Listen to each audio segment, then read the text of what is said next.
Well, I don't think you're alone. I think a lot of people have felt in the last couple of years that we've lost our way to a certain extent with Pro Evolution Soccer.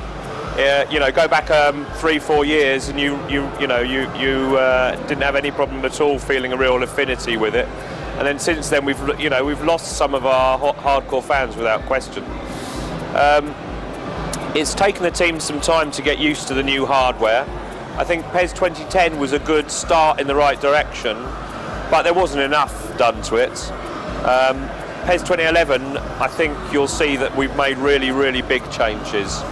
And they're major changes to what we think are really the key areas.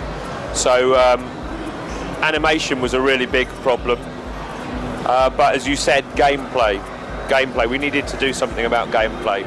So what we've done now is we've introduced total control over every pass in the game, and we've introduced a power gauge so that you have weight, you have total control over the weight of every ball. And that extends to throw-ins, to headers, you know, every set part of the game. So it's a whole different way of playing Pro Evo, but it's Pro Evo at the heart. So I think in those two things alone, you're going to see a massive revamp of the game. The animations we've probably changed about 90% of the animations in the game, for example. And those features taken together will really make you think that this is a totally different way of playing the game.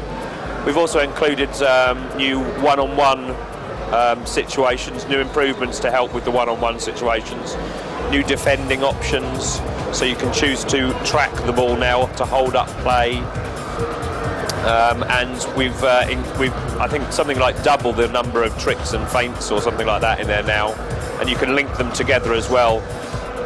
There's much more physical contact between the players, so jostling plays a big factor in trying to break through a defence. Ball physics have changed. The textures have increased in quality. There's a much better textured pitch. The lighting's been improved. There's more feeling of a 3D crowd. The sound's improved. Right throughout the game, the menus have improved.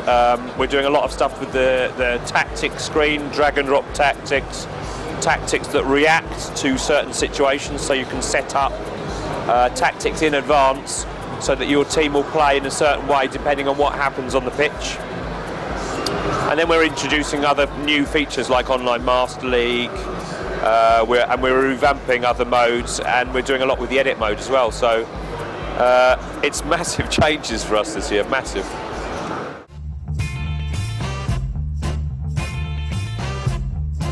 I can't say that. I mean, I wish I could, but you know, we can only look after our own game. I can't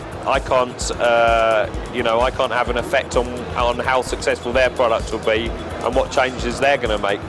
So I can't say 100% we're going to beat them, and I can't say 100% they're going to beat us either. You're trying to get back all those hardcore gamers. Without question, what we want to do. The competition is great. It pushes the genre on. And obviously we watch out for each other. We keep an eye on what the other product is doing. But yeah, you're right. What we're trying to do is win back our hardcore fan base. That's the goal. And I think PES 2010 will do that. I think, you know, if fans want a new kind of Pro Evo that plays in a completely new, exciting way, then I think they'll be happy to come back.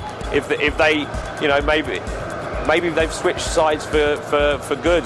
Maybe it's impossible to get them back. But I still think that hardcore fans want to come back. It's like they've been forced away, but they still would. They would still rather come back to us, because I think Konami and Pro Evo represents something quite difficult to come to put into words, but it's quite emotional. And it's quite difficult to leave. It's like supporting a football team, isn't it?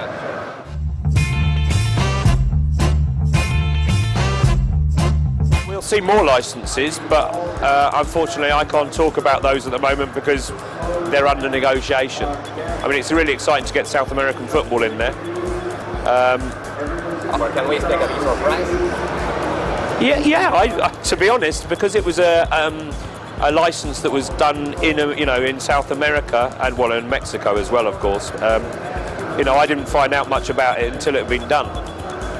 But and to be honest, it's not a tournament that I'm really well versed with, because it's not shown on TV, in the UK, for example. But it's fantastic to get more licensed content in. But it's also quite interesting.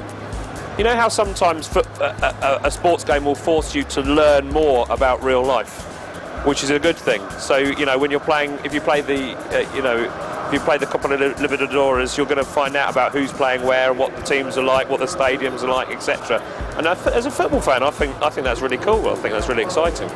But I can't tell you what else is going to happen in the future with license. We'll have a couple more things to say about this year.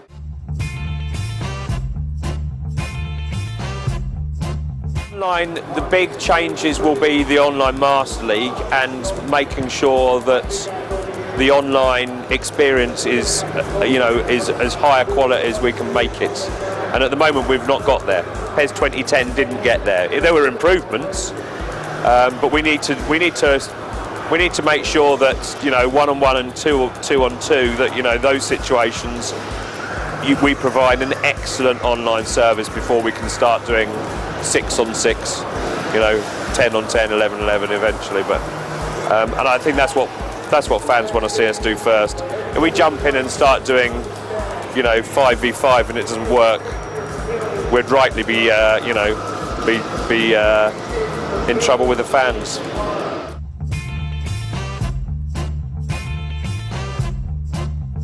I don't know about sports games in general, but in terms of football, obviously new technology means that you can include more detail, etc. That's the obvious stuff. With football, I think it's going to be interesting to see how, and maybe this is what happened with this technology, how you have more control over the ball. At the moment, you have control over the team. Is there going to be ways of taking the ball, of controlling the ball, of little strokes of the ball, adding extra touches, etc. Something like that. Some more personal interaction with the ball. And in terms of technology, I think the obvious thing is 3D technology, which we're seeing in broadcasts of football games at the moment. And that could be quite interesting, because obviously when you're playing a side on view of the pitch, it's difficult to get a true sense of depth. And with 3D, then obviously you're going to have a much better idea of exactly where you're placing those balls. So in the future, I think 3D, perhaps not in the too distant future, I think 3D might have an interesting effect on football games. Awesome, finally.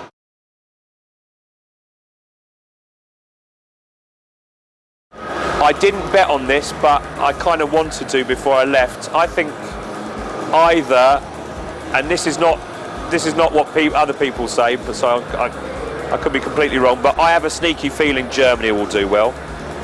They're a young team, though apparently they've still got to learn a lot. Maybe they're unproven, but I don't know. I think Germany might have an out. As soon as Germany get into the knockout stages, I think they're in with a shout.